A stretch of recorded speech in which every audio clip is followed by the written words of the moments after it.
He was an outcast left to die on the steppes, yet he returned to forge a war machine that crushed kingdoms and almost conquered the entire Western world. This is the brutal, epic saga of the rise and fall of the Mongol Empire. Imagine night settling over the massive steppes of Mongolia. This is where the largest land empire in history began, eventually stretching from the Pacific Ocean all the way to Eastern Europe. The Mongol story is about much more than just conquest, though. It reveals incredible innovation, cultural sharing, and trade networks that linked the East and West long before modern times. We are heading to the windy grasslands to meet a boy named Temujin.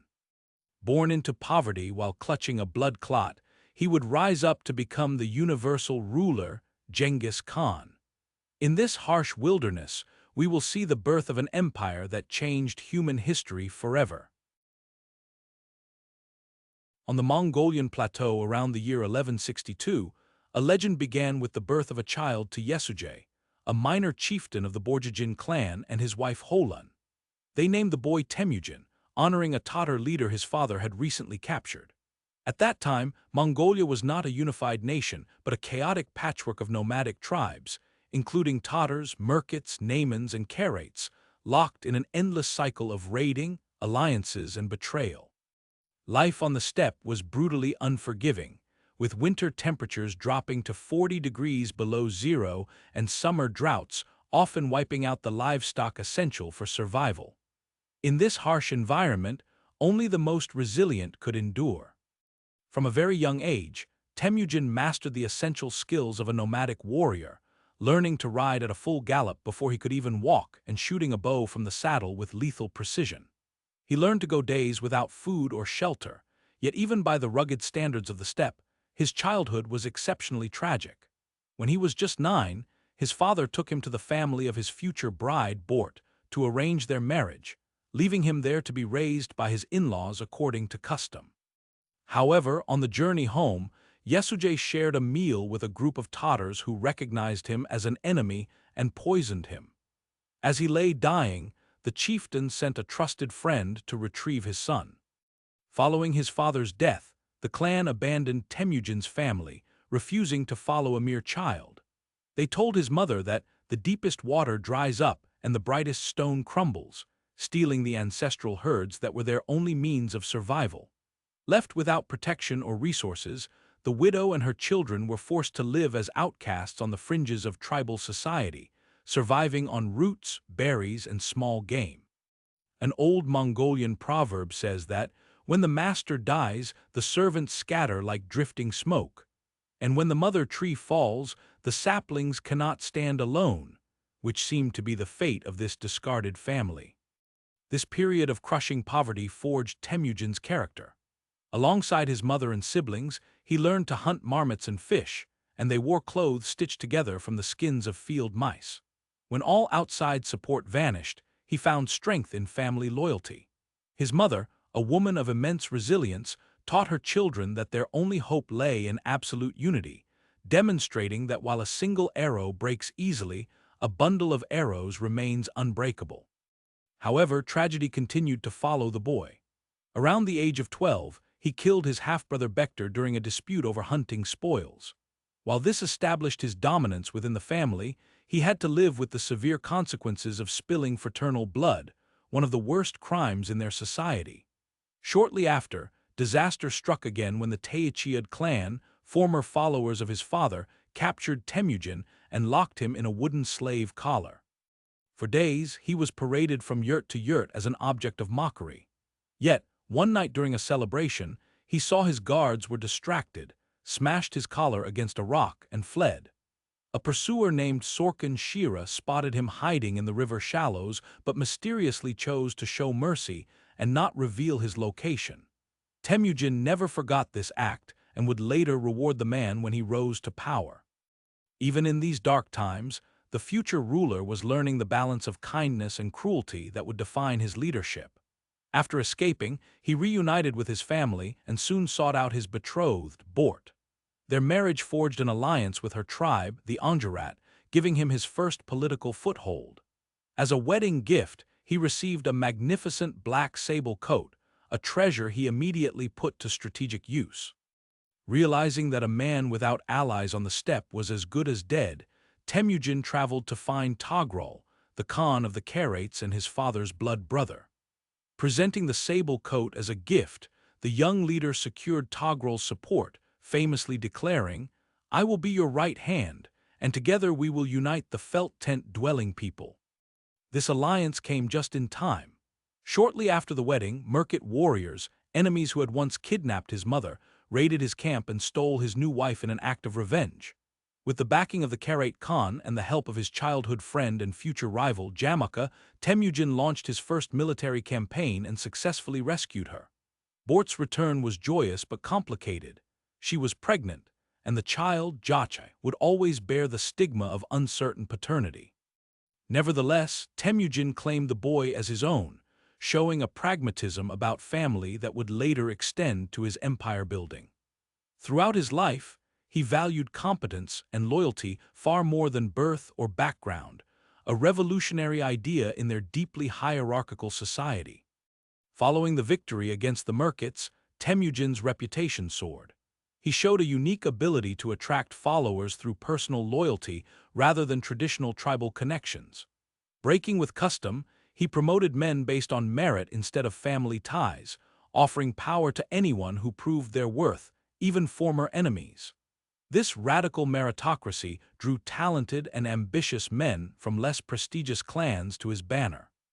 Eventually, his growing influence strained his relationship with his blood brother, Jamaka.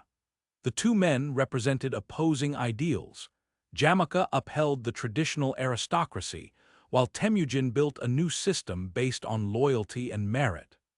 When their paths diverged around 1182, their followers chose sides, sparking a brutal struggle for supremacy that would last nearly 2 decades. This conflict was marked by battles, betrayals, and shifting alliances as Temujin gradually consolidated the Mongol tribes. In 1186, Jamaka's supporters proclaimed him Gur Khan, clarifying that only one man could rule the steppe. Throughout this period, Temujin demonstrated the strategic genius that would later reshape the world. After a crushing defeat against 13 enemy sides, he retreated to regroup rather than making a hopeless stand.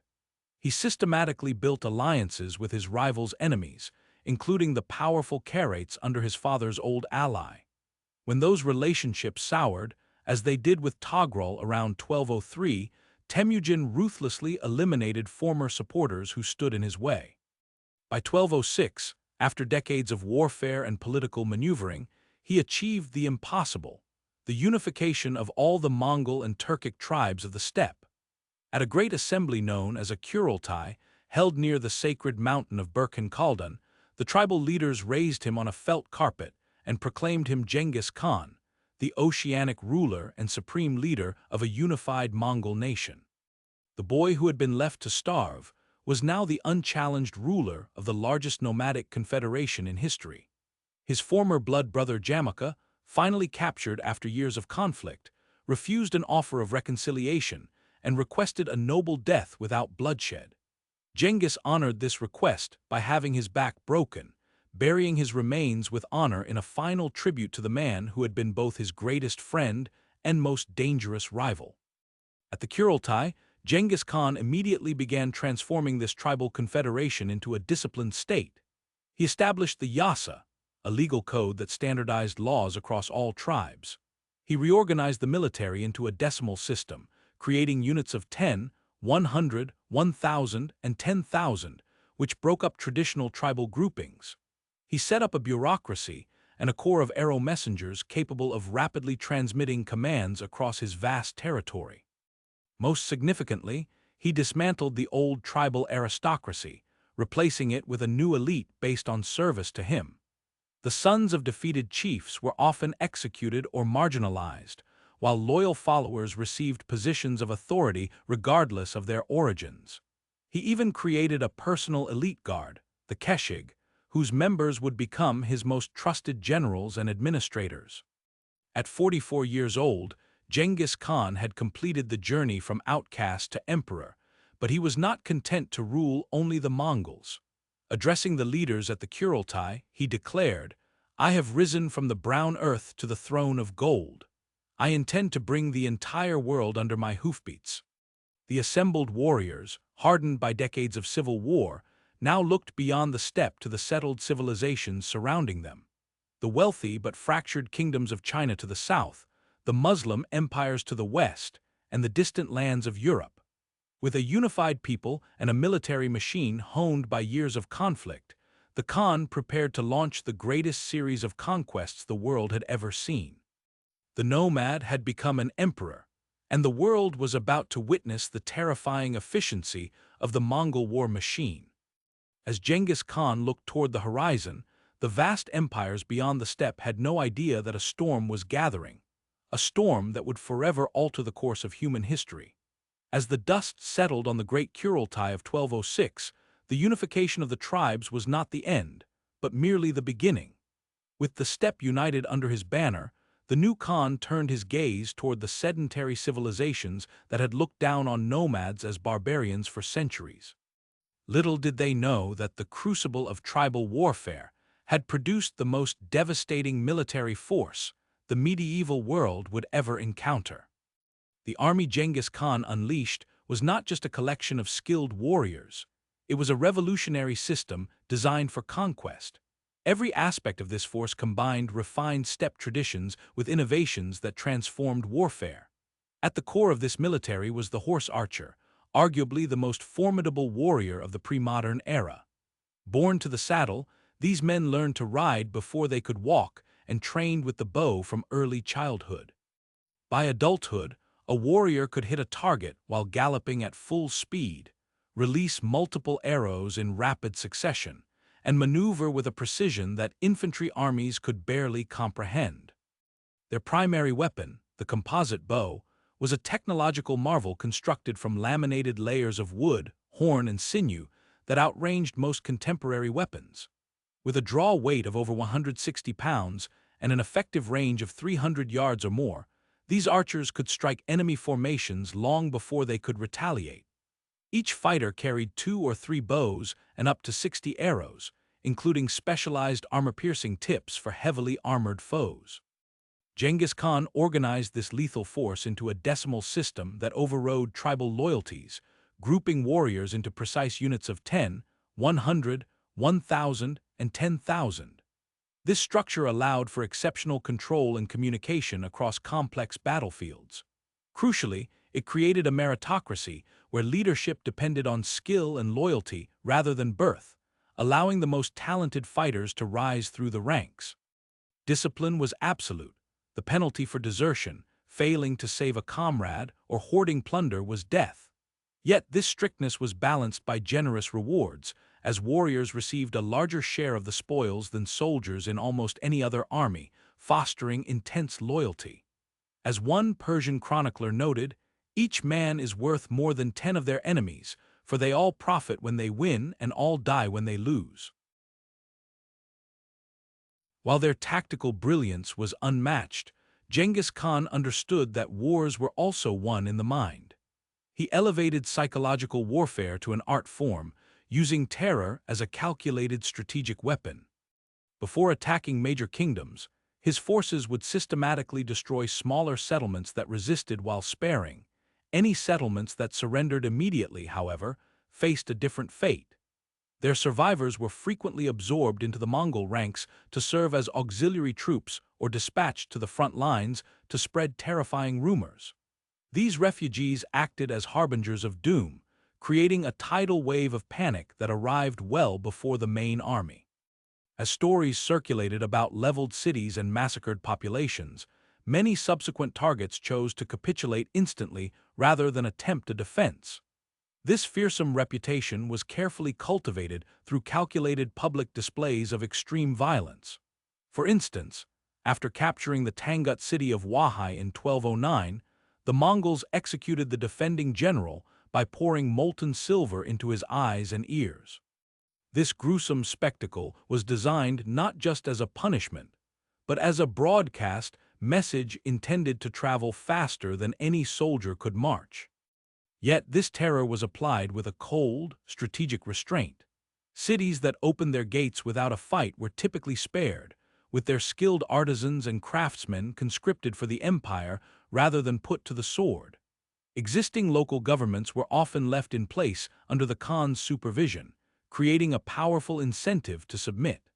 This policy allowed his forces to swallow vast territories without having to battle for every single inch of ground. An advisor to Genghis Khan reportedly summed up the conqueror's philosophy, stating that the greatest joy a man can know is to defeat his enemies, drive them before him, seize their wealth, see their loved ones in tears, and hold their wives and daughters in his arms. What truly set this steppe military apart from its rivals was its unparalleled mobility and operational flexibility.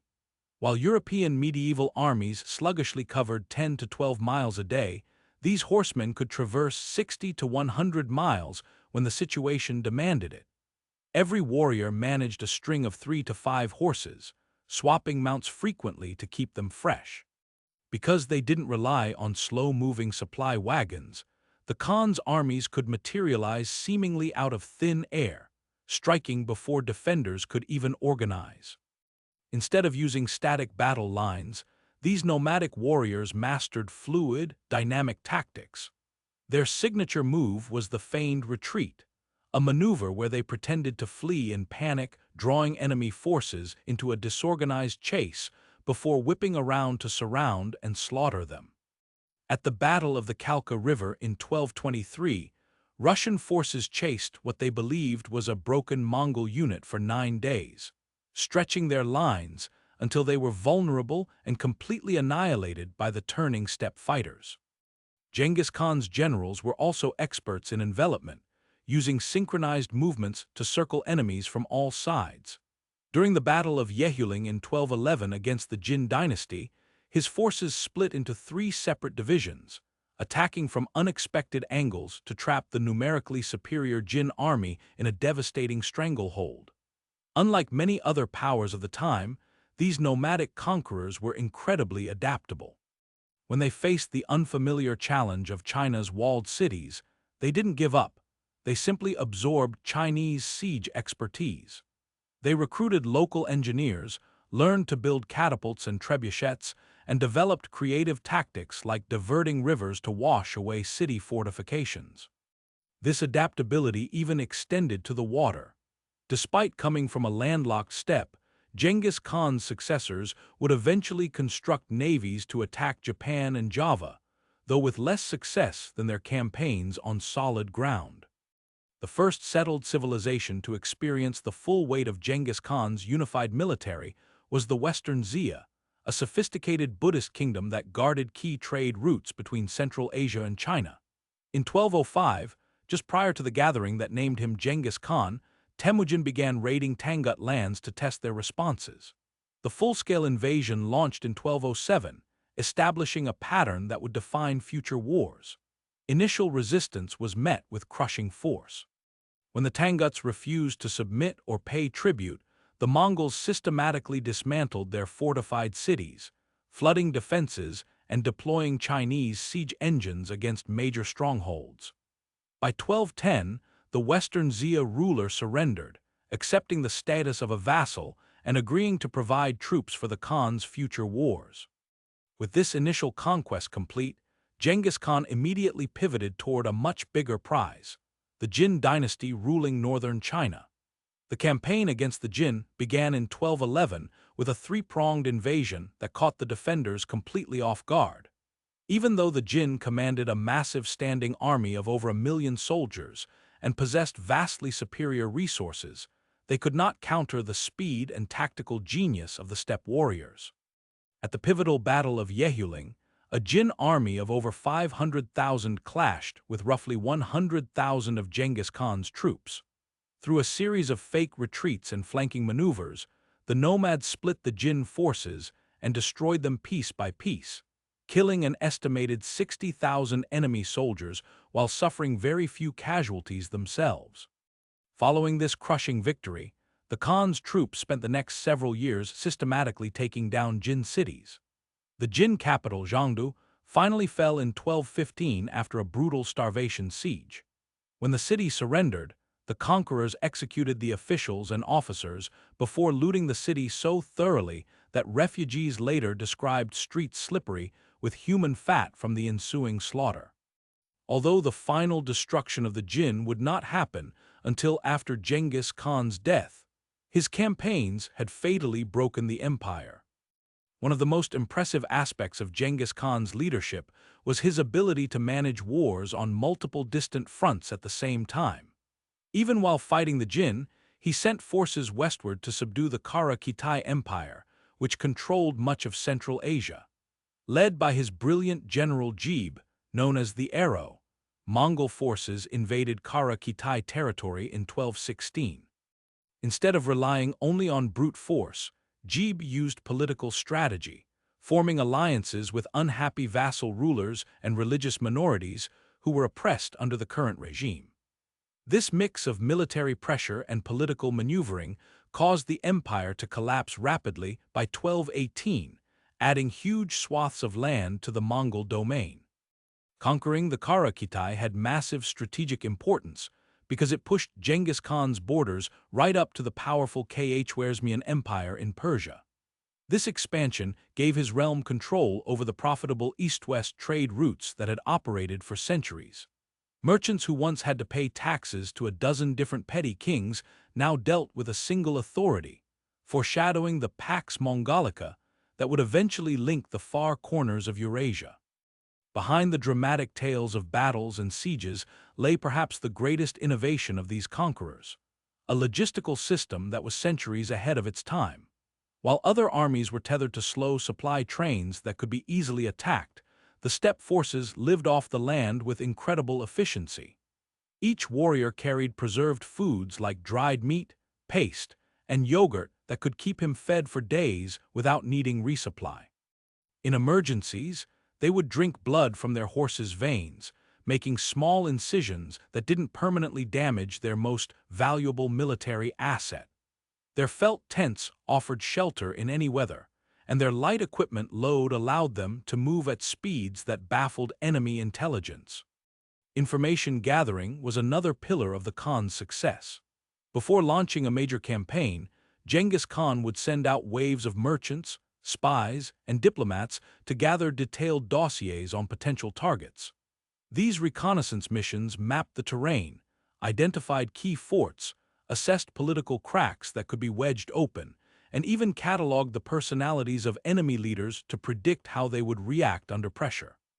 Once the armies were moving, they maintained a sophisticated communication network using fast riders, signal fires, and arrow messengers to transmit orders over vast distances at unprecedented speeds.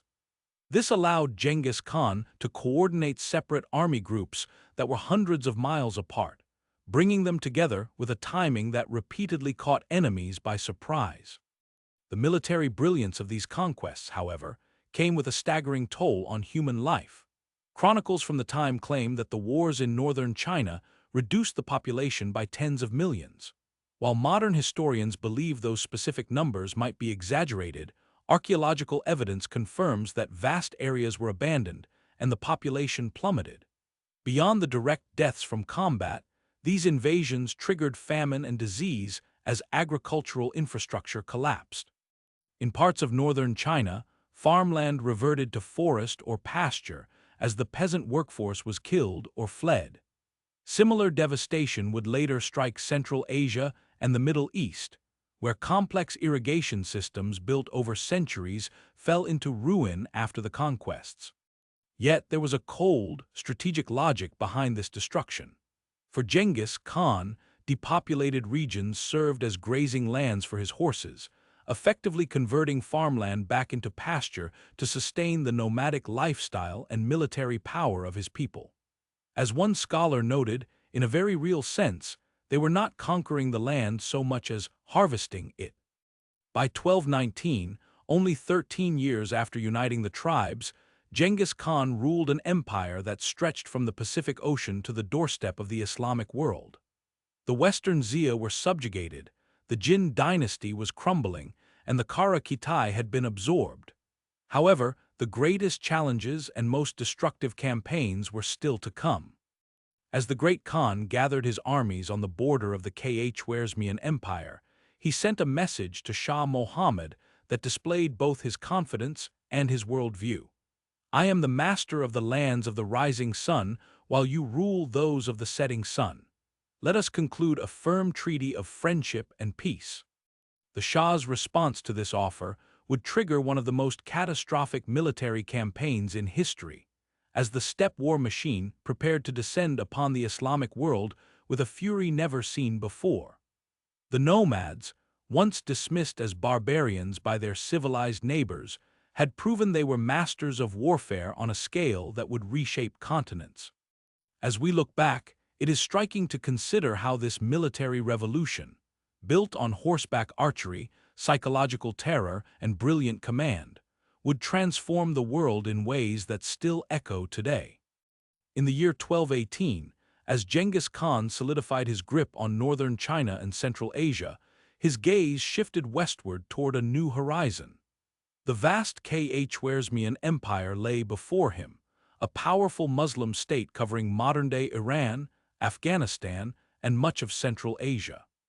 Ruled by Shah Mohammed II, it was a civilization at its zenith, wealthy from controlling the Silk Road, defended by hundreds of thousands of soldiers, and filled with magnificent cities that were the jewels of Islamic culture.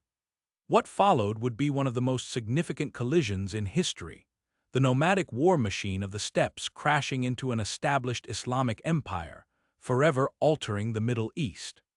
Unlike many of Genghis Khan's previous wars, this catastrophe did not begin with a desire for land, but with a diplomatic incident that spiraled into an act of historic retribution. Hoping to establish peaceful trade, Genghis Khan sent a caravan of 450 merchants to Khwarezm in 1218. With them, he sent his message about the rising and setting suns, seeking a treaty of friendship. The Shah initially received this with caution, but sent gifts in return. Shortly after, Genghis Khan sent a formal diplomatic mission led by Muslim ambassadors to reinforce his peaceful intent. However, at the border city of Otrar, disaster struck. The governor, known as Inalchuq, accused the merchants of being spies, seized their goods, and executed the entire caravan.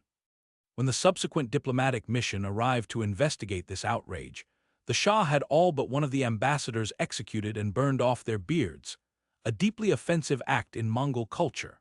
To the Mongols, ambassadors were sacred. Killing them was not just an insult, but a crime against the order of heaven. Upon hearing this news, Genghis Khan reportedly retreated alone to a mountaintop for 3 days to commune with the eternal blue sky before returning with a cold, singular purpose. According to Persian chroniclers, he declared that while the sovereignty of the urban people would go to his sons, he first had to reduce the land to such a state that his horses could frolic in their palaces. The Mongol response was measured not in sudden anger, but in meticulous preparation. Throughout 1219, Genghis Khan assembled what was likely the largest nomadic army in history, potentially 200,000 warriors from every corner of his empire. The great Khan took personal command, bringing his sons Jachai, Chagatai, Urjadai, and Talyui to teach them the art of conquest. Against this force, Shah Mohammed could field a much larger army, perhaps 400,000 strong. However, the Shah made a fatal strategic error. Fearing the Mongols' mobile warfare, he dispersed his troops into garrisons across his vast empire, allowing the invaders to defeat his army piece by piece rather than all at once. The invasion commenced in early 1220, with Mongol forces splitting into multiple columns to swamp the Shah's defenses. The city of Otrar, the site of the initial offense, fell after a 5-month siege. True to his reputation for precise vengeance, Genghis Khan reserved a special punishment for Inalchuq, the governor who massacred the merchants. The man was executed by having molten silver poured into his eyes and ears, a death mirroring the earlier execution at Wahai and symbolizing the cost of his greed. But the fall of Otrar was just the start. The great cities of Transoxiana, Bukhara, Samarkand, and Urgench lay in the path of the invaders. Each was a center of Islamic learning, defended by high walls and thousands of soldiers. The fate of these cities would demonstrate the terrifying efficiency of Mongol warfare. Bukhara, a cultural hub of the Islamic world, was the first major city to face the onslaught. Its outer defenses collapsed quickly in March 1220. The garrison tried to break out but was hunted down and slaughtered by Mongol light cavalry. When the city surrendered, Genghis Khan rode his horse directly into the main mosque, declared himself the flail of God, and ordered the city's elites to bring out their hidden treasures. After thoroughly looting Bukhara, the Mongols employed a tactic they would use throughout the campaign. They used the city's population as human shields for their assault on the next target, Samarkand. Watching their neighbors being driven toward the walls by Mongol troops, forced to fill moats with their own bodies, had a shattering psychological impact on the defenders. Samarkand, with its massive fortifications and a garrison of 100,000 soldiers, was considered impregnable, yet it fell within days. The city's Turkish mercenaries attempted to surrender separately. Genghis Khan, however, ordered their immediate execution, reinforcing a brutal lesson: neither resistance nor betrayal would be tolerated. Instead of sparing the population, the Mongols deported approximately 30,000 skilled artisans to Mongolia to service the expanding empire, while the rest of the inhabitants were massacred. Witnessing the collapse of his major cities, Shah Muhammad chose to flee westward rather than stand and fight, a move that completely crushed the morale of his army and people. A specialized Mongol unit commanded by the generals Jebe and Subutai hunted him relentlessly until he was trapped on a tiny island in the Caspian Sea. There, the once powerful ruler died in isolation and misery in early 1221. The Shah's death did not halt the Mongol offensive. If anything, the campaign became even more methodical and destructive. Urgench, the capital of Khwarezm, put up a fierce defense, forcing the invaders to fight for every single street. Angered by this unexpected difficulty, the Mongols broke the banks of the Amu Darya River to flood the city. When it finally fell after a 6-month siege, the retribution was horrifying. Contemporary sources claim that each Mongol warrior was assigned 24 civilians to execute personally. And while such figures may be exaggerations, archaeological findings confirm a massive population collapse. The great cultural hubs of eastern Persia, Merv, Nishapur, and Herat, suffered similar devastation, losing their renowned universities, observatories, and libraries. In 1221, the population of Merv was forced to evacuate the city before being systematically killed in groups, with historians estimating the death toll in the hundreds of thousands. The punishment was even more severe in Nishapur after the city revolted and killed a Mongol general who happened to be Genghis Khan's son-in-law. The city was completely razed to the ground, with reports describing separate pyramids built from the heads of men, women, and children, and even the slaughter of cats and dogs. The level of destruction visited upon the Khwarezm Empire was shocking, even by the brutal standards of medieval warfare. Historians estimate that the population in the directly affected regions of Persia may have dropped by as much as 75%. Sophisticated irrigation networks that had supported Persian agriculture for centuries were ruined, transforming fertile farmland into desert. Cities that had served as intellectual centers for hundreds of years were either abandoned entirely or reduced to tiny settlements. Persian writers captured the psychological trauma of the event in stark terms, with one noting, "They came, they destroyed, they burned, they killed, they plundered, they departed." Another observer remarked that if the world produced a monster 1,000 years later, it would still be less terrible than Genghis Khan. The invasion was so traumatic that Persian historians referred to it simply as the disaster, viewing it as divine punishment for the sins of the Muslim world. Yet, amidst the ruin, glimpses of the future Mongol Empire's more constructive policies began to appear. Cities that surrendered immediately, such as Balkh, were usually spared. Genghis Khan showed respect to Islamic religious leaders who approached him peacefully, ordering the protection of their holy sites. Despite his terrifying reputation, he maintained strict discipline over his troops, ensuring that looting and violence followed specific strategic goals rather than descending into random chaos. By 1222, the Persian campaign was largely finished. Instead of immediately appointing governors, Genghis Khan withdrew most of his forces, leaving the devastated territories without leadership for a time. Mongol administrators would only gradually move in to rebuild and govern, a process that accelerated under his successors. As the main army headed back east, a smaller force of about 20,000 warriors led by Gebe and Subutai continued westward on a reconnaissance mission. This relatively small detachment went on to defeat the kingdoms of the Caucasus, crush a combined Russian army at the Battle of the Kalka River, and raid through Crimea before rejoining the main Mongol force. This 3-year, 5,500-mile circular journey demonstrated the incredible operational reach of the Mongol military. The destruction of the Khwarezm Empire was a turning point in global history. It opened Central Asia and Persia to direct Mongol rule, created a power vacuum in the Islamic world that lasted for generations, and sent refugees scattering in all directions with stories of the invincible horsemen. One of those refugees was the young scholar Nasir al-Din al-Tusi, who would eventually become a leading scientist of the medieval period. Although initially kidnapped by the assassins, he later served the Mongols, establishing the famous Maraghay Observatory under their patronage, a small example of how a new cultural synthesis eventually emerged from the chaos.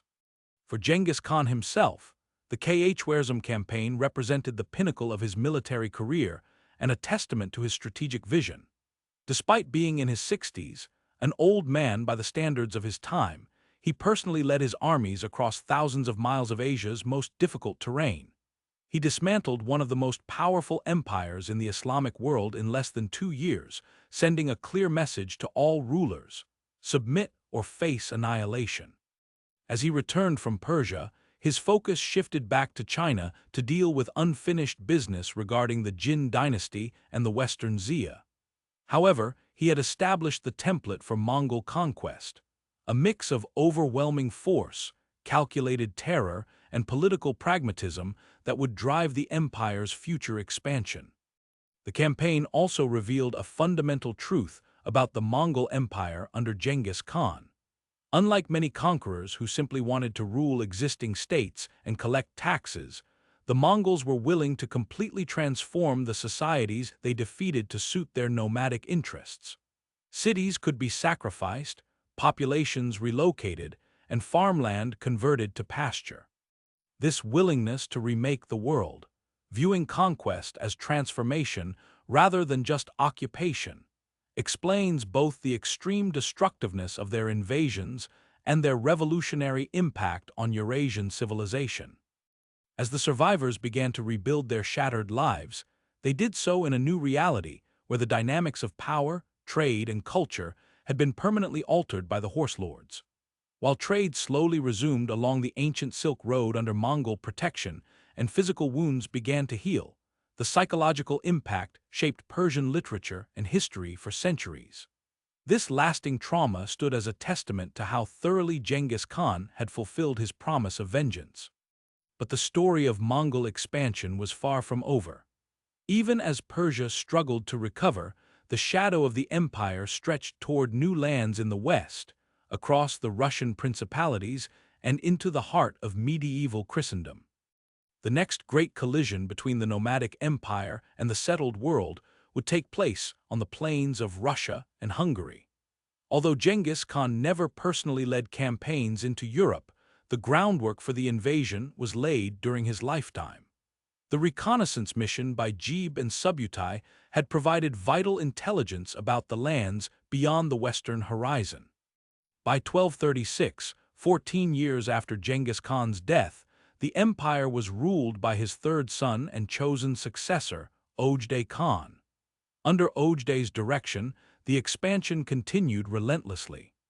The campaign against Europe was entrusted to Batu Khan, the son of Jachai and grandson of Genghis, alongside the brilliant general Subutai. Now in his 60s, Subutai remained the masterful strategist who had helped build the empire.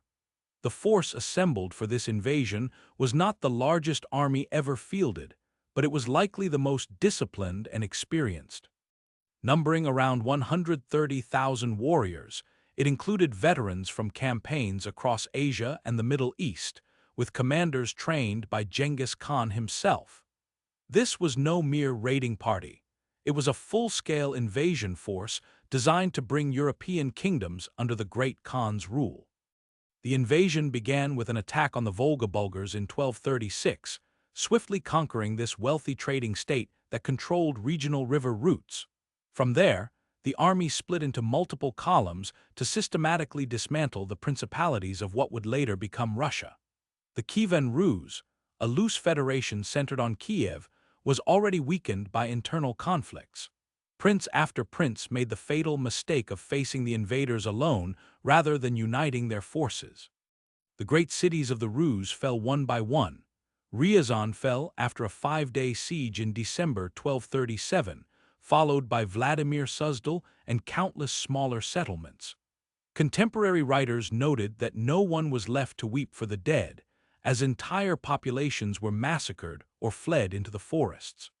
The northern city of Novgorod was spared only because the spring thaw turned the ground to mud, making cavalry movement impossible. This general mud was one of the few things that could slow the eastern invasion, as campaigns were usually timed to ensure firm ground for the horses. Kiev, the jewel of the Russian cities, fell in December 1240 following a brutal siege that utilized catapults, mining, and psychological warfare. The destruction was so absolute that visitors in later years described seeing huge mounds of bones where the magnificent city once stood. The Metropolitan of the Orthodox Church fled rather than submit, a pattern repeated across Eastern Europe as the Rus principalities were shattered. With Russia subdued, the advance continued westward at an alarming speed. By early 1241, the Mongol forces were positioned to strike Central Europe. Employing their signature strategy, they launched coordinated attacks. One force under Batu Khan moved into Poland, while another under Subutai targeted Hungary. The plan was for both armies to converge on the Hungarian plain, an ideal landscape for cavalry operations. Unlike China or the Islamic world, the kingdoms of Europe had no experience fighting a nomadic army of this sophistication. European heavy cavalry relied on powerful shock charges but lacked the mobility of the steppe horse archers. The infantry, mostly peasant levies, were even less prepared for the speed and ferocity of the invaders. On April 9, 1241, a Polish army supported by German Teutonic Knights met the northern Mongol force at Legnica. The European troops were led by Duke Henry II of Silesia, who had gathered a formidable mix of Polish, German, and Moravian soldiers. However, like many before him, Henry was unprepared for the tactics he was about to face. The Battle of Legnica began with a Polish charge that seemed to push back the light cavalry, but this was actually a feigned retreat, a classic steppe tactic. As the Polish knights chased what they thought was a fleeing enemy, their lines became stretched and disorganized. The invaders then used a weapon unknown in Europe, smoke bombs that created confusing clouds across the battlefield. Suddenly, the Mongol forces wheeled around and counterattacked, catching the knights in the perfect position for their composite bows. While European armor offered some protection, the archers targeted the horses, immobilizing the elite knights and leaving them vulnerable to lances and sabers. The defeat was catastrophic. Duke Henry was killed, and his head was displayed on a spear outside Legnica. The destruction was so thorough that the victors reportedly filled 9 large sacks with ears cut from the fallen soldiers to tally the dead. Just 2 days later, the main force under Subutai faced the Hungarian army of King Bela IV at Mohyj near the Sajo River. Hungary was a major European power, and Bela had assembled a massive force of perhaps 80,000 men. Subutai, displaying the brilliance that made him Genghis Khan's most trusted general, set a complex trap. Under the cover of night, he built a pontoon bridge across the river while launching a noisy diversion at the main bridge. When the Hungarians focused on defending the obvious crossing, Mongol warriors poured across the improvised bridge to outflank them. The Hungarians had formed a defensive wagon fortress to regroup, but this position turned into a death trap when archers surrounded it and rained arrows down on the packed troops. When the Hungarians tried to break out, they found a gap in the encirclement left intentionally by Subutai. It was not an escape route, but a killing zone where hidden heavy cavalry waited to slaughter the fleeing soldiers. The Battle of Mohai resulted in an estimated 70,000 Hungarian deaths, effectively destroying the kingdom's military power in a single day. King Bela barely escaped, fleeing to a fortress on the Adriatic Sea with Mongol detachments hunting him down. Following these twin victories, the conquerors occupied Hungary and raided into Austria, Croatia, Bulgaria, and Romania. European sources describe the advance with apocalyptic terror, writing that they swarmed like locusts and laid waste to the land. By late 1241, the armies had reached the outskirts of Vienna and the Adriatic coast. Europe seemed on the verge of suffering the same fate as Asia. Then, in one of history's most significant twists of fate, the advance suddenly stopped. On December 11, 1241, Great Khan Ojdai died in Mongolia, requiring the princes and generals to return home for the council that would choose his successor. By the spring of 1242, Batu Khan had commanded a full retreat, pulling his troops out of Central Europe and marching them back toward the Russian steppes. This sudden departure has sparked arguments among historians for hundreds of years. While the political crisis following the death of Ojdai Khan was undoubtedly a key factor, some experts believe the environment itself played just as big of a role. Even though the Hungarian plain looks somewhat like the Mongol homeland, it may not have had enough grass to feed the massive herds of livestock needed to support the army, since every single warrior traveled with up to 5 horses. Other scholars argue that the Mongols had simply finished what they came to do. They had completely crushed the military strength of Eastern Europe and proven their dominance. Regardless of the specific mix of reasons, this withdrawal gave Europe a lucky break that likely changed the entire path of history. The conquerors from the east would never again push that deep into Central Europe with such a massive force, although the fear that they might return hung over European politics for generations. However, these campaigns had permanent effects in the east. Most Russian territories remained under the control of the Mongol yoke, ruled by the Golden Horde for over 2 centuries. This long era of domination heavily influenced how Russian politics developed, leading to a centralized power in Moscow and an autocratic style of government that set Russia apart from Western European traditions. Hungary, on the other hand, struggled to bounce back from the destruction. Before 1241, it had been one of the most populated and powerful kingdoms in Europe. Afterward, the population dropped by perhaps as much as 25%, leaving whole regions empty. Archaeologists have found mass graves and abandoned villages from this time, proving the scale of the disaster. This loss of population created a power vacuum in the center of the continent that the rising Habsburg Empire would eventually fill. For Western Europe, the invasion was a terrifying wake-up call from a distant enemy. Popes Gregory IX and Innocent IV tried to organize a defense and even sent diplomats to the east to negotiate or try to convert the invaders to Christianity. While these missions failed to stop the Mongols or convert them, they did establish the first real, sustained contact between Western Europe and the Far East, bringing back crucial information about the lands beyond the steppe. One major but often ignored result of this contact was biological. As armies moved across the entire Eurasian continent, they carried diseases with them. Some historians believe that the Black Death, which would devastate Europe in the next century, actually started in these conquered lands and traveled along the newly expanded trade routes. Even after leaving Central Europe, the Mongols remained a dangerous military power in the east. Batu Khan and his successors set up their capital at Sarai on the lower Volga River, ruling over the vast lands of modern-day Russia, Ukraine, Kazakhstan, and the Caucasus. From this stronghold, they launched punishing raids into Poland, Lithuania, and the Balkans throughout the 1200s and early 1300s. This threat from the east completely changed how Europeans thought about war. The heavy cavalry charge, which had been the main tactic of medieval Europe, turned out to be useless against the mobile warfare of the steppe. Over the following generations, European armies slowly adapted, creating more flexible tactics and using more soldiers with projectile weapons. Military reformers, such as King Matthias Corvinus of Hungary, directly based their changes on the bitter lessons they learned fighting the steppe warriors. Perhaps the most important change was that the invasions shattered the isolation of medieval Europe. Through the Pax Mongolica that followed the wars, Europe gained unheard-of access to the technology, goods, and ideas of Asia.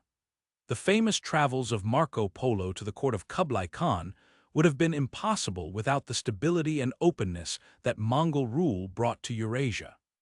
It is easy to imagine the overwhelming relief that must have spread through Europe when news arrived in 1242 that the eastern armies were leaving.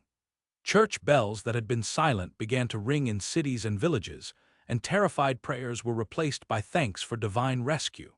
For a brief moment, the people of Central Europe had seen what so many in Asia already knew: the unstoppable power of the steppe war machine and the radical changes it brought with it. But while Europe celebrated this lucky escape, the great empire was actually entering its time of biggest growth and wealth. With Ojdai Khan dead and Gayuk Khan chosen as the next leader, the empire kept growing under the guidance of Genghis Khan's descendants. The destruction of war eventually gave way to a remarkable phenomenon called the Pax Mongolica, or Mongol peace, creating the largest zone of free trade and culture the world had ever seen. As the middle of the 13th century arrived, the massive empire, reaching from Korea to Eastern Europe, entered its golden age, a time of stability and wealth. The violent storms of war that had reshaped the known world faded into an era of relative calm under the rule of Genghis Khan's heirs. Following Ojdai Khan's death in 1241, there was a short crisis over who would take over. After several years where Ojdai's widow, Temujin, ruled as regent, the Council of 1246 chose Ojdai's son, Gayuk Khan, as the third great Khan. His rule was short, lasting only 2 years until he died in 1248, which led to another struggle for power. Eventually, Mongol Khan, a grandson of Genghis through his son Talyui, took power in 1251. Under Mongol's capable command, the empire reached its largest territorial size. Military campaigns kept going on different fronts. His brother Hulagu led armies into the Middle East, taking Baghdad in 1258 and destroying the Abbasid Caliphate, while another brother, Kublai, pushed forward with the conquest of southern China. However, the focus slowly shifted from pure conquest to managing and organizing the huge territories they already controlled. What developed during this time was the most extensive system of trade and cultural exchange in pre-modern history. For the first time ever, a person could travel from the coast of the Yellow Sea all the way to the Hungarian steppe under the protection of one single government. The famous Silk Road, which had only worked off and on for centuries, now ran with incredible efficiency and safety. Caravanserais, or way stations for merchants, were built at regular intervals along the main routes, offering food, shelter, fresh horses, and protection for travelers. This new commercial network relied on an innovative system designed to move people across huge distances. The imperial leaders created the Yam system, a network of post stations located about a day's ride apart all across the empire. Every station kept fresh horses, supplies, and beds for official messengers and authorized travelers. With a special peza, a tablet of authority given by the Khan, a messenger could demand horses and supplies at any station, allowing them to travel up to 250 miles a day in emergencies. This communication network connected lands separated by thousands of miles, allowing information, orders, and intelligence to move rapidly across the width of Eurasia. The stability of this system depended on ruthlessly wiping out bandits and local wars inside imperial lands. Merchants who used to face danger at every border could now travel safely under imperial law. Accounts from the time claimed that a young woman carrying a nugget of gold on her head could walk safely across the entire realm. While that story is surely an exaggeration, it perfectly describes the amazing security established across vast areas that used to be some of the most dangerous places on Earth. Taxation became a standardized system, replacing the random looting of the war years. Census takers carefully counted households, animals, and farm production to set regular tax amounts. Although these taxes were often high, the fact that they were predictable allowed business and farming to recover from the damage of the initial invasions. In many areas, tax breaks were given to religious groups and skilled artisans, which helped bring culture and the economy back to life. Even more remarkably, the empire practiced a level of religious tolerance that was unheard of at the time. Although the ruling elites followed traditional shamanic beliefs, they were very practical about the many different faiths of their subjects. Genghis Khan himself had said that he didn't rank one religion above another and enforced respect for all of them. His successors kept this policy, exempting priests of all faiths, including Buddhist monks, Muslim imams, and Christian clergy, from paying taxes or serving in the army. This tolerance allowed ideas to flow across boundaries that had previously been closed. In the great cities ruled by the empire, such as Karakoram, Samarkand, Tabriz, and Beijing, scholars and religious leaders from all over Eurasia met, often for the first time. Debates and conversations between these traditions blossomed, especially at the imperial courts where the Khans would often organize formal debates between representatives of different religions. At its height, the empire's government was a unique mix of nomadic traditions and bureaucratic systems taken from the civilizations they conquered. At the very top was the Great Khan, whose power came from the eternal blue sky of steppe tradition. Below him, the empire was split into four major khanates: the Yuan dynasty in China under Kublai Khan, the Chagatai Khanate in Central Asia, the Ilkhanate in Persia, and the Golden Horde in Russia and the Western Steppes. Each Khanate had a lot of independence, but still recognized the theoretical leadership of the Great Khan. This flexible setup allowed them to use different governing styles that fit their specific regions. In China, the Yuan dynasty used much of the old Confucian bureaucracy, ruling through traditional institutions with imperial oversight. In the Islamic world, the Ilkhanate started out ruling through military governors, but slowly brought in local elites and Islamic administrative methods to help them govern. The court at Karakoram, the imperial capital founded by Ojdai Khan in Mongolia, became a mini version of this multicultural empire. European visitors, like the Franciscan friar William of Rubruck who visited in 1254, were amazed by the diversity they saw. Rubruck described a city where Nestorian Christians, Buddhists, Muslims, and traditional shamans all practiced their religions openly. He saw Chinese architects, who designed the great imperial palace, and craftsmen from as far away as France creating fancy art for the Khan. Inside that palace stood perhaps the most famous example of this cross-cultural technology, a silver fountain built by Guillaume Boucher, a Parisian goldsmith who had been captured during the campaigns in Hungary. This amazing machine dispensed fermented mare's milk, rice wine, mead, and other drinks from silver spouts shaped like lions, entertaining guests at imperial feasts. It was a symbol of the empire's ability to gather talent from all over the world and use it at the center of power. This time of relative peace allowed technology to spread across Eurasia like never before. Inventions that had been stuck in one culture now moved fast along the imperial trade routes. Paper money, originally developed in China, was adopted across the realm. Gunpowder, another Chinese invention, moved west to completely change warfare in the Middle East and Europe. Printing methods, astronomical tools, mathematical ideas, and farming techniques also crossed cultural borders that used to be impossible to pass. The massive East-West exchange encouraged by imperial rule permanently changed the path of human civilization. Crops that would change local diets, such as rhubarb, lemons, carrots, and new types of wheat, moved along the protected trade networks. Medical knowledge from the Islamic world reached China, while Chinese medical techniques traveled west. Even fashion changed. as textiles, designs, and weaving techniques from all over Eurasia blended to create new styles. At the economic center of this system was an invention that would transform global business: paper currency backed by the full power of the empire. First introduced in China, paper money was initially looked at with suspicion by merchants who were used to metal coins. However, the convenience of paper for huge transactions, combined with strict punishments for counterfeiting or refusing to accept it, eventually made it standard across much of the realm. The famous Venetian traveler Marco Polo marveled at this system, noting that the great Khan had essentially unlocked the alchemy of transforming simple mulberry bark into actual wealth through the authority of his imperial seal. The commercial web spun during this era stretched far past the official borders of Mongol control.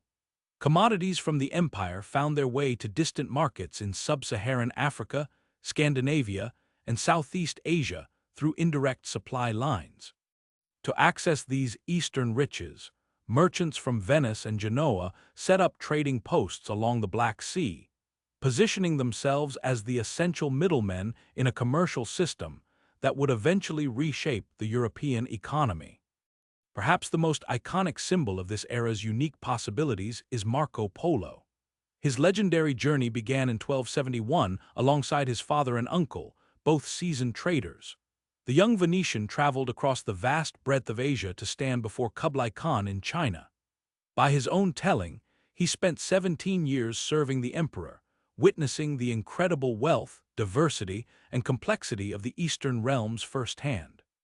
While modern historians still argue over the specific details of his stories, the simple fact that such a trip was possible stands as proof of how interconnected the medieval world had become under imperial protection. However, for all its triumphs, the asterisk Pax Mongolica held internal paradoxes that would eventually lead to its undoing. The very efficiency of the imperial system in moving people across massive distances created new dangers. Along with diplomats, goods, and concepts, deadly pathogens traveled these secure routes with terrifying speed. The Black Death, which likely emerged in China or Central Asia, hitchhiked along these trade highways in the mid-14th century.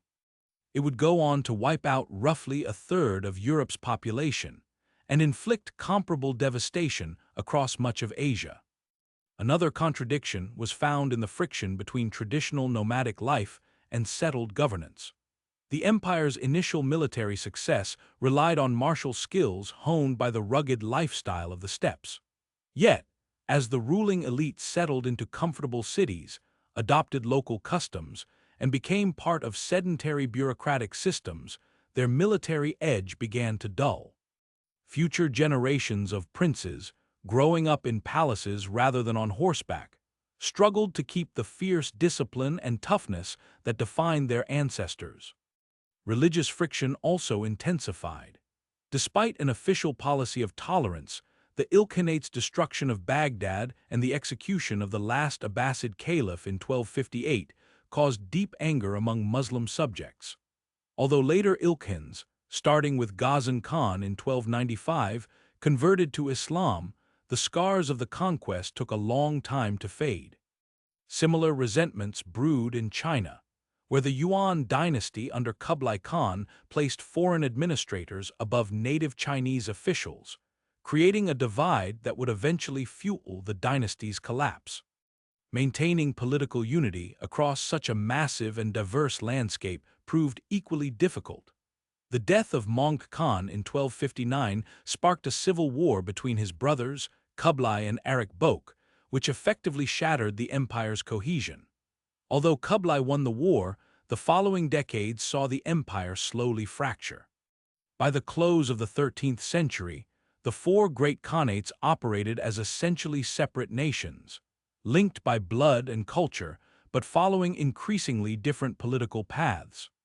Yet even as political fragmentation sped up, the cultural and commercial networks built during the empire's height kept working. The decline of central power was a slow fade rather than an instant crash. Trade routes stayed open, ideas kept circulating, and many administrative breakthroughs outlived the political unity of the empire. The legacy of this extraordinary time lasted long after the government that built it had vanished. The vision of a unified Eurasia would inspire future conquerors, from Timur to the Russian czars.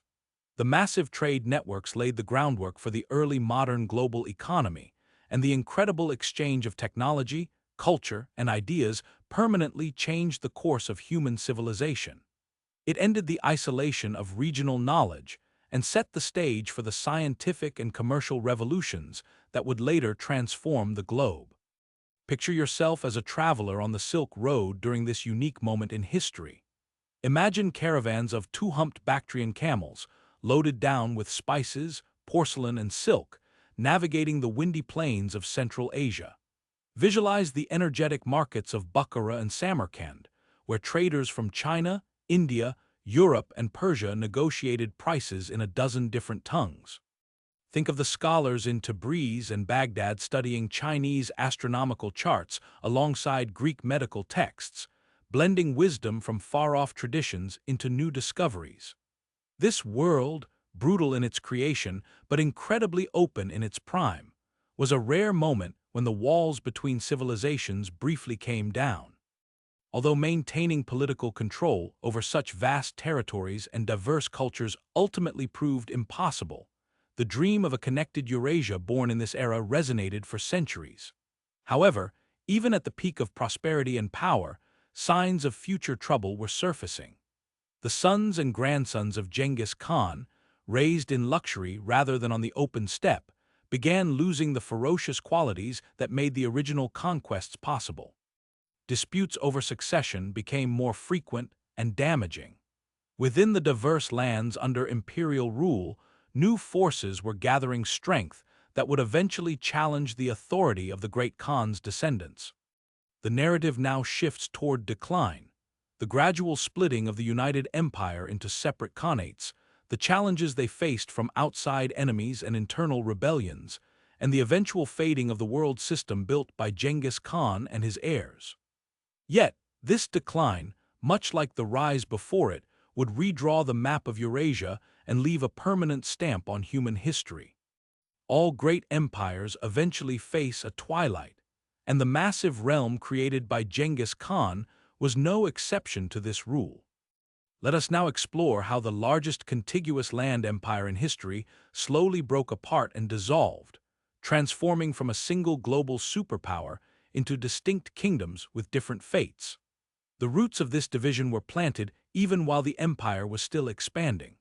When Mongol Khan died in 1259 during a military campaign against the Song dynasty, there was no clear plan for who should take over.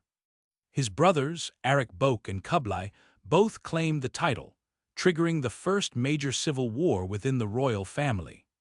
Though Kublai eventually triumphed in 1264, the conflict fundamentally changed the nature of imperial unity. Upon securing his role as Great Khan, Kublai made a massive decision that symbolized the growing rift within the empire. He moved the capital from Karakorum in the Mongolian heartland to Khanbalik, modern-day Beijing, establishing the Yuan dynasty in China. While this was a strategic move to better manage the wealthy Chinese lands, it alienated the traditional steppe aristocracy, who viewed it as an abandonment of their ancestral customs. Many nobles back in Mongolia refused to acknowledge Kublai's rule, seeing him as too influenced by Chinese culture and governance. This ideological split, between traditionalists trying to keep nomadic customs alive and pragmatists adapting to settled civilization, would repeatedly weaken the empire in the years to come.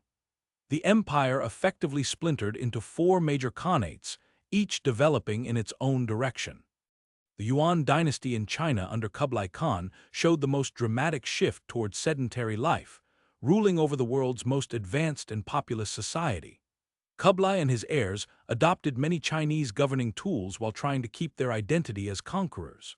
They set up a multi-ethnic administration that placed people in a strict hierarchy: Mongols at the top, followed by other Central Asians, then Northern Chinese, and finally Southern Chinese at the bottom. While this system worked for a while, it bred deep resentment among the local population that would eventually spark rebellion. Despite the tension, The Yuan era was a time of incredible cultural and technological progress. Literature and drama thrived, producing classics like the Romance of the Western Chamber ***. Science advanced under scholars like Gu Shaojing, who improved irrigation and reformed the calendar. The famous blue and white porcelain, which became China's signature style, was developed during this time, often using designs from other parts of the empire. However, the Yuan rulers faced constant trouble governing China. Massive flooding of the Yellow River in the 1340s wrecked the northern heartland, and paper currency, once a strength, collapsed into hyperinflation as desperate Khans printed money to pay debts. By the mid-14th century, widespread anger exploded into movements like the Red Turbans, a millenarian Buddhist sect that launched massive revolts against Yuan rule. In the Middle East and Persia, the Ilkhanate took a different path. Originally founded by Hulagu Khan after his destructive sweep through the Islamic world, this Khanate gradually absorbed the culture it had conquered. A turning point occurred when Ghazan Khan converted to Islam in 1295, speeding up the assimilation process. Under his rule, and that of successors like Earl J2 and Abu Sa'id, Persian administrative systems were brought back, leading to a cultural renaissance. This era produced stunning architecture, such as the Sultaniye Dome, which blended styles from across the empire. Persian history writing also flourished, most notably under Rashid al-Din, whose *Universal History was the first attempt to write a complete history of the world, using sources from Europe, China, India, and the Middle East, a feat only possible because of the information exchange the empire allowed. Despite these highs, the Ilkhanate struggled with economic issues and succession crises. When Abu Sa'id died without an heir in 1335, the state fell apart into rival regional dynasties, ending the direct rule of Genghis Khan's descendants in the region, though local warlords continued to claim imperial lineage to justify their power. The Golden Horde, which controlled the western steppe and Russia, kept its nomadic character more than the other khanates, largely because their territory contained vast grasslands perfect for the traditional pastoral life. Ruled from their capital at Sarai on the lower Volga River, the Khans governed a diverse mix of Russian principalities, Finnic peoples, and Turkic tribes. Under Berk Khan, who ruled from 1257 to 1266, the Golden Horde converted to Islam, culturally aligning themselves with the Muslim world rather than the Buddhist and shamanistic traditions that were growing in the eastern parts of the empire. This religious shift created a permanent divide in the imperial sphere. The relationship between the Golden Horde and its Russian subjects set patterns that would shape Russian politics for centuries. Russian princes had to travel to Sarai to get permission to rule, a system that reinforced centralized power even as it caused resentment. The favor shown to the princes of Moscow, specifically allowing them to collect tribute for the Khan, unintentionally built up the strength of the state that would eventually dominate Russia. In Central Asia, the Chagatai Khanate, named for Genghis Khan's second son, saw perhaps the most severe internal split. By the early 1300s, it had broken into two separate halves: the Western realm, which gradually embraced Islam and city life, and Mogulistan in the east, which stuck to traditional nomadic ways and resisted Islamic influence. This breakup reflected the wider tension in the imperial legacy, the pull between ancestral steppe customs and the practical needs of governing farming societies. It also showed how geography dictated destiny, as regions with open grasslands supported nomadic traditions, while areas full of cities and farms demanded different styles of rule.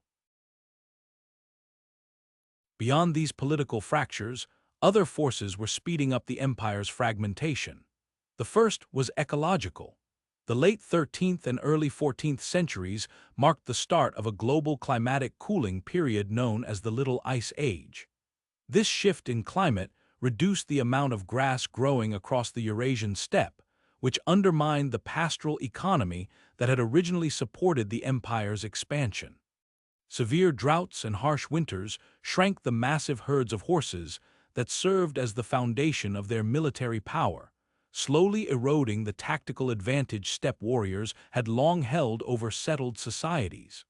Disease dealt another catastrophic blow. The incredible connectivity established during the Pax Mongolica created the perfect environment for a pandemic to spread. The Black Death, which likely began in the Central Asian grasslands, moved rapidly along trade routes in the 1340s, eventually wiping out between 30% and 50% of the entire population across much of Eurasia. Beyond the horrific loss of life, this population collapse wrecked economic systems, especially in the Middle East and China, which further weakened the authority of the empire. Military issues also played a major role in the decline. As imperial forces settled into comfortable administrative jobs, they gradually lost the elite combat skills that had made their initial conquests possible. The children of the ruling class were raised in palaces instead of on horseback, so they never developed the archery skills, horsemanship, and physical toughness that gave their ancestors such a decisive edge in battle. At the same time, their enemies adapted, adopting steppe technology and tactics into their own armies. This military decline became obvious through a series of failed campaigns. The Yuan dynasty launched disastrous naval invasions against Japan in 1274 and 1281, both of which ended in total failure when typhoons, known as the divine winds or kamikaze, destroyed their fleets. They suffered similar defeats in Southeast Asia, where invasions of Java and Vietnam faced fierce resistance and difficult terrain. These failures shattered the aura of invincibility that had made earlier conquests easier. Perhaps the biggest factor in the empire's fragmentation was the loss of the ideological foundation Genghis Khan had built. His original vision balanced traditional steppe values with practical flexibility, using helpful elements from conquered civilizations while keeping core nomadic virtues like meritocracy, discipline, and loyalty. As generations passed, this balance was lost to either extreme conservatism, which rejected all outside influence to rigidly stick to steppe traditions, or excessive assimilation, where rulers adopted the governance models, religions, and customs of the people they conquered. Both extremes weakened the adaptable mix that had made their expansion so successful. The Yuan dynasty in China is a perfect example of the problems caused by these contradictions. Kublai Khan tried to rule China using a complex system that mixed a multi-ethnic elite from across the empire with traditional Chinese bureaucracy. While innovative, this method satisfied no one.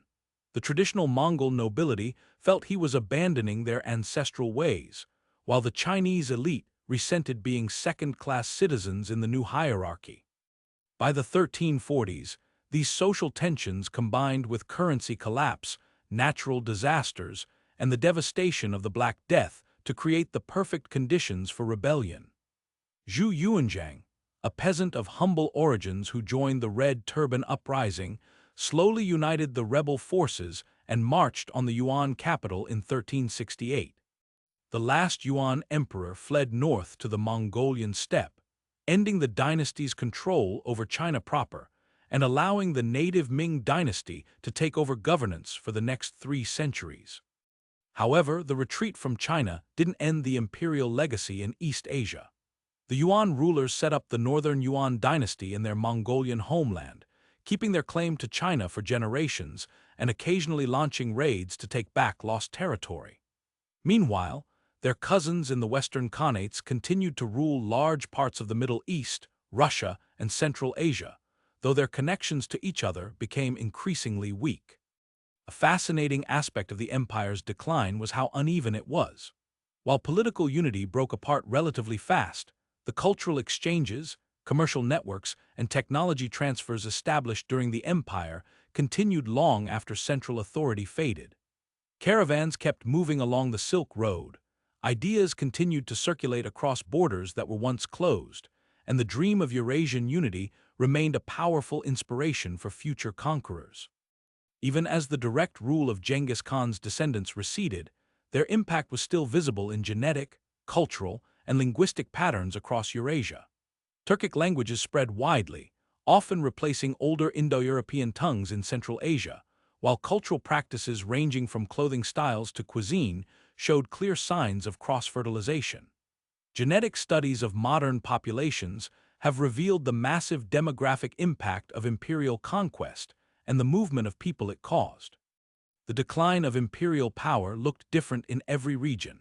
In Russia, it appeared as a slow weakening of the Golden Horde's control, especially after the Battle of Kulikovo in 1380, where Prince Dmitry of Moscow defeated a Horde army led by Mame.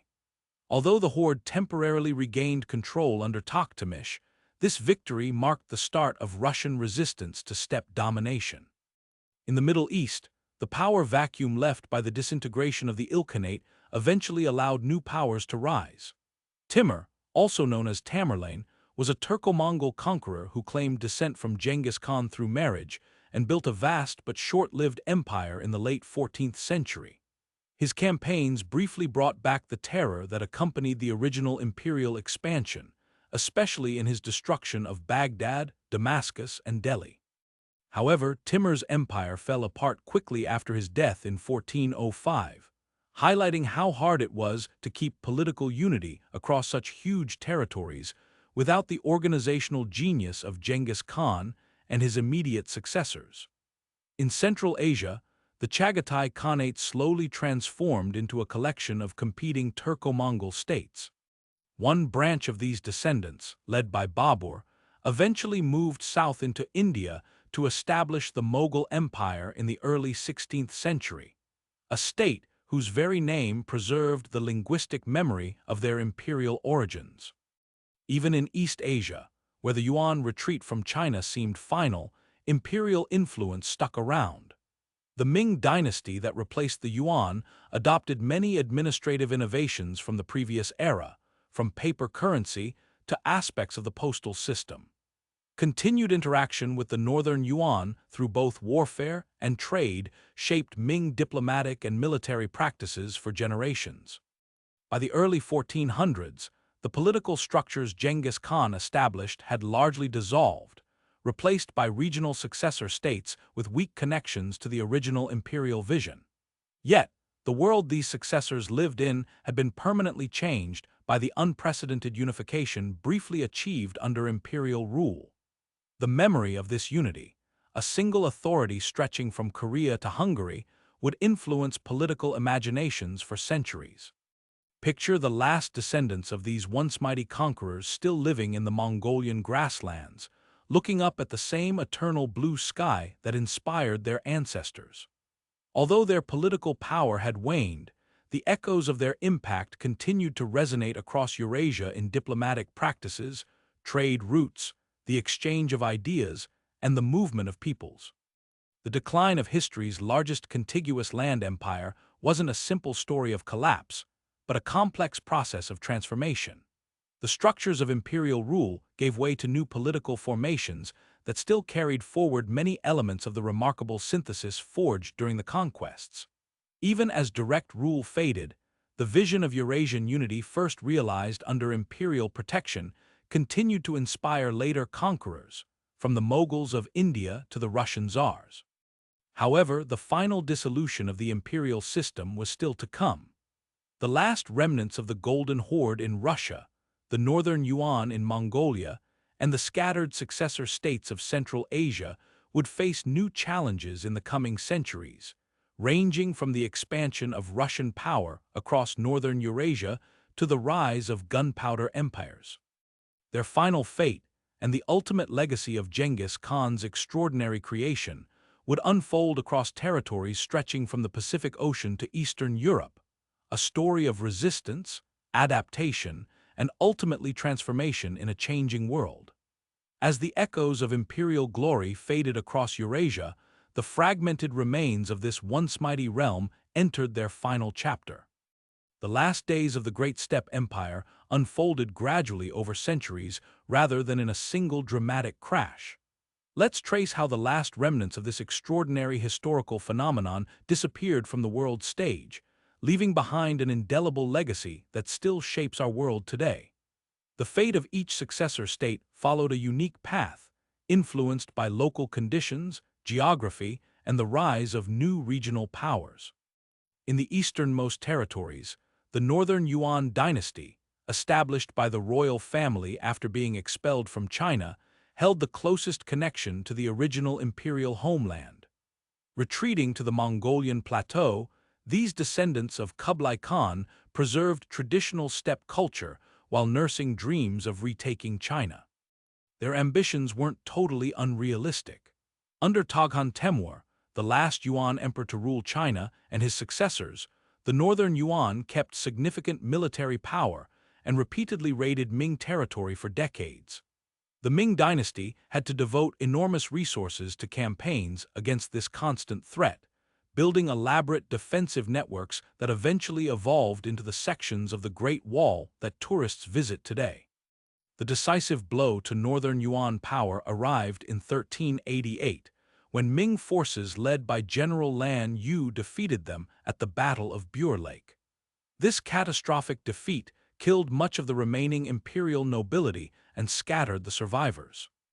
Although the Northern Yuan nominally existed until the 1600s, they never again posed a serious threat to China, becoming increasingly confined to the Mongolian homeland and losing territory to the rising Waret Confederation of Western Mongolia. This slow disintegration sped up in the late 16th century when Altan Khan, a powerful Mongol leader, converted to Tibetan Buddhism and built a close relationship with the Gelug school, giving the title of Dalai Lama to its leader. This religious transformation fundamentally changed steppe culture, as monasteries became centers of power and huge numbers of men entered monastic life instead of becoming warriors. The martial traditions that had enabled the original conquests slowly withered away as Buddhist values of nonviolence replaced the fierce ethos of the steppe. By the 17th century, a once unified Mongolia had splintered into numerous competing khanates. This fragmentation left them vulnerable when a new nomadic power, the Manchus, rose to prominence. In 1636, the southern Mongols submitted to Manchu authority, and by 1691, most of Inner Mongolia was incorporated into the Qing dynasty. Outer Mongolia kept more independence until 1755, when it too came under Qing control, effectively ending the last direct political connection to the imperial legacy in its homeland. In Central Asia, the fate of the Chagatai Khanate followed an equally complex path of transformation and fragmentation. By the mid-14th century, it had already split between the eastern territory of Mogulistan, which kept stronger connections to traditional steppe culture, and the western region, which was increasingly integrated into the Islamic world. This division grew wider over subsequent generations as different cultural and political forces shaped each region. The western Chagatai territories slowly evolved into the Timurid Empire following Timur's conquests in the late 1300s. Although Timur claimed a connection to the imperial lineage through marriage rather than direct descent, he consciously modeled his rule on the imperial precedent, combining Islamic governance principles with steppe military tactics. The magnificent buildings he constructed in his capital of Samarkand, which still stand today, blend architectural influences from across his conquered territories, from India to Persia. After Timur died in 1405, his empire fragmented among competing heirs.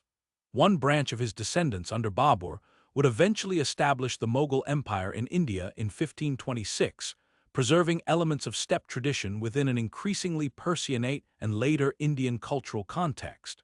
The name Mogul itself comes from Mongol, preserving the linguistic memory of their origins even as cultural connections became thin. The eastern Chagatai territories followed a different trajectory, gradually being absorbed into the expanding Dzungar Khanate, a powerful confederation of Western Mongol tribes that briefly established the last great nomadic empire in the 17th and early 18th centuries. At its height, the Dzungar state controlled vast territories from eastern Kazakhstan to the Altai Mountains before being completely destroyed by Qing expansion in the 1750s.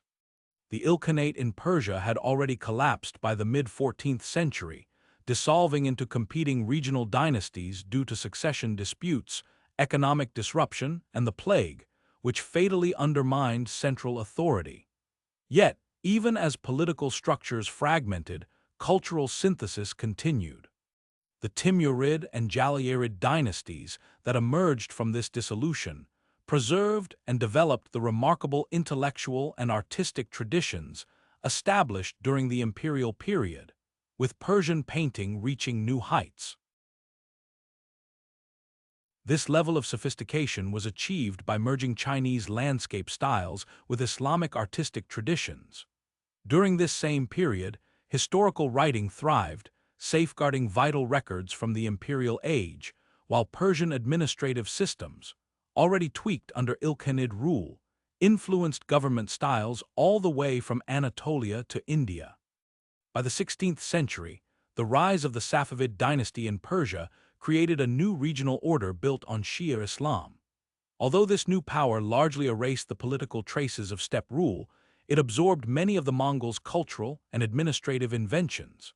Further west, the Ottoman Empire followed a similar path, weaving steppe military strategies and management practices into a state rooted in Islamic and Byzantine foundations. However, the most game-changing transformation took place in the territories of the Golden Horde across Russia and the western steppes. Starting in the late 1300s, this once mighty khanate began to fracture, splitting into several rival groups: the Great Horde along the Volga, the Crimean Khanate on the Black Sea coast, the Kazakh Khanate in the east, the Astrakhan Khanate at the mouth of the Volga, and the Sibir Khanate in western Siberia. This breakup happened just as the Grand Duchy of Moscow was rising in power. Moscow had originally grown strong by serving as a privileged tax collector for the Khans, but under leaders like Ivan III, the city started asserting its independence and stopping tribute payments. The symbolic moment of freedom arrived in 1480, when Ivan III refused to bow to the Great Horde's leader, effectively ending Moscow's submission to steppe authority. Over the next few centuries, a growing Russian state methodically swallowed up the territories of the former Golden Horde. In 1552, Ivan the Terrible conquered the Khanate of Kazan, followed by the capture of Astrakhan in 1556. These victories gave Russia total control over the Volga River Valley, cutting the remaining steppe powers off from one another. By the 1580s, Cossack adventurers brought down the Sibir Khanate, opening the door for Russian colonization of Siberia. The Crimean Khanate managed to stay independent a bit longer by accepting protection from the Ottoman Empire, and they were still launching devastating raids, including the burning of Moscow, as late as 1571. Eventually, however, even this last powerful successor state was annexed by Catherine the Great's Russian Empire in 1783. The final politically significant remnant, the Kazakh Khanate, held out until the 18th century, but Russian expansion slowly ate away at their territory and freedom. By the 1820s, these lands were fully absorbed into the Russian Empire, marking the end of independent political entities descended from the original imperial structure. There is a deep historical irony in how these successor states were absorbed by expanding agricultural empires like Russia and China. The massive success of the Mongol conquests had inadvertently set the stage for the eventual victory of the sedentary civilizations they once dominated. By linking distant regions through safe trade routes, the imperial system spread technologies that slowly eroded the nomads' military edge. Gunpowder weapons, which reached Europe partly through the connected world of the Pax Mongolica, eventually neutralized the deadly advantage of the composite bow. Furthermore, the organizational tricks pioneered by imperial armies were studied and copied by their former subjects, creating military systems that could match steppe mobility while fielding much larger forces. Climate change undermined the traditional advantages of the nomads as well. The Little Ice Age of the late medieval period reduced the productivity of Eurasian grasslands. This limited the size of the horse herds that could be supported, which in turn reduced the military potential of nomadic societies. As the pastures became less reliable, the economic foundation of steppe power crumbled. Religious and cultural shifts also played a major role in this final act. The conversion of many steppe peoples to universal religions, Islam in the West and Buddhism in the East, replaced the spiritual framework that had driven the original conquests. The warrior ethos harnessed by Genghis Khan gave way to different value systems that often prioritized stability and piety over expansion. Yet, even as the political borders drawn by the conquests vanished, their legacy stuck around in profound ways. Linguistic patterns across Eurasia still echo the massive population movements caused by the empire's rise and fall. The Turkic languages spoken today from Turkey to Xinjiang largely spread during this era, often replacing older Indo-European tongues. Genetic studies of modern populations reveal the biological impact of these events as well. Research has identified a specific Y-chromosomal lineage found in about 8% of men across a huge region of Asia, likely linked to the reproductive opportunities afforded to the conquering elite. This suggests that around 16 million men alive today may carry genes directly descended from the imperial ruling clan, a phenomenon researchers call the Genghis Khan effect. Cultural and institutional legacies have proven just as durable. Russian political development was heavily shaped by centuries of interaction with steppe powers, influencing everything from government practices to diplomatic protocols. Chinese administrative systems kept numerous innovations from the Yuan period, and across Central Asia, social structures still reflect the tribal reorganizations made under imperial rule. Even the map of the modern world bears the stamp of this era. Many borders in Central Asia roughly follow the old divisions between administrative units or successor khanates. Perhaps the deepest legacy lies in historical memory and national identity. For modern Mongolians, the imperial period is a golden age of global importance, serving as a source of immense pride. In Ulaanbaatar, streets, airports, and businesses are named after Genghis Khan, and his image graces everything from hotels to vodka bottles. In other regions once ruled by the empire, memory is more complex. In Russia, the relationship with the Golden Horde remains a sensitive subject, viewed by some as a burden that held back development and by others as a key influence that made Russia unique. China's official history has swung between viewing the Yuan dynasty as foreign oppressors and seeing them as legitimate rulers who contributed to the nation's growth. In Central Asia, the legacy is equally multifaceted. Nations like Kazakhstan trace their lineage to this era, grappling with narratives that must acknowledge both the destruction of the conquest and the new synthesis that emerged from it. As we reach the conclusion of this narrative journey, we can reflect on the incredible historical arc we have traced. It is the story of a boy born to a minor chieftain on the Mongolian steppe who went on to create the largest contiguous land empire in human history. Few events have so dramatically altered the course of civilization or left such diverse and lasting marks across the globe. The disappearance of the Great Steppe Empire wasn't a single catastrophic event, but a slow process of adaptation and absorption. The conquerors were eventually conquered, and the rulers eventually ruled, but in the process, they permanently changed the societies they encountered. Imagine once more the endless horizons of the Mongolian plateau where this story began. Picture the felt tents against a vast sky and horses grazing on windswept grass. From these humble origins emerged a force that reshaped the world.